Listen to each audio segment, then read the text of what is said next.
നമസ്കാരം. പ്രധാന വാർത്തകൾ. ഭർതൃപീഡന കേസിൽ പ്രതി രാഹുൽ വിവാഹ തട്ടിപ്പുകാരൻ. കോട്ടയത്തും എറണാകുളത്തും വിവാഹങ്ങൾ രജിസ്റ്റർ ചെയ്തതായി വിവരം.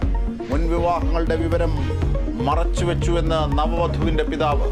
മർദ്ദനം നടന്നെന്ന് സമ്മതിച്ച് പ്രതി രാഹുലിന്റെ മാതാവ്. വീഴ്ച വരുത്തിയ പന്തീരങ്കാവ് SHOയ്ക്ക് സസ്പെൻഷൻ.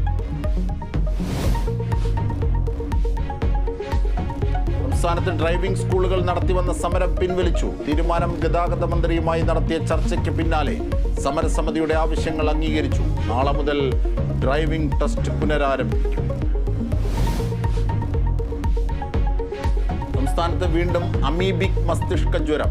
മലപ്പുറം മുന്നിയൂർ സ്വദേശിയായ 5 വയസ്സുകാരി ഗുരുതരാവസ്ഥയിൽ. രോഗലക്ഷണങ്ങളുമായി 4 പേർ ചികിത്സയിൽ. മരുന്ന് വിദേശത്ത് നിന്നെത്തിക്കാൻ ആരോഗ്യവകുപ്പിന്റെ നീക്കം. കാസർഗോഡ് തട്ടിക്കൊണ്ടുപോയ 10 വയസ്സുകാരി ലൈംഗിക അതിക്രമത്തിന് ഇരയായെന്ന് മെഡിക്കൽ റിപ്പോർട്ട്. കേസിൽ 3 പേർ പിടിയിൽ. പിടിയിലായത് ലഹരി സംഘത്തിൽപ്പെട്ടവർ.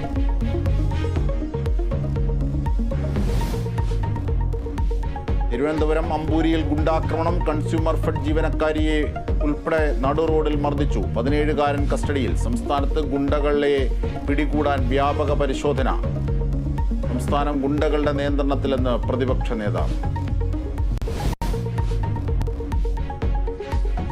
തെക്ക് വടക്ക് സിനിമയിലെ ക്യാരക്ടർ റിവീലിംഗ് ടീസർ പുറത്തിറക്കി.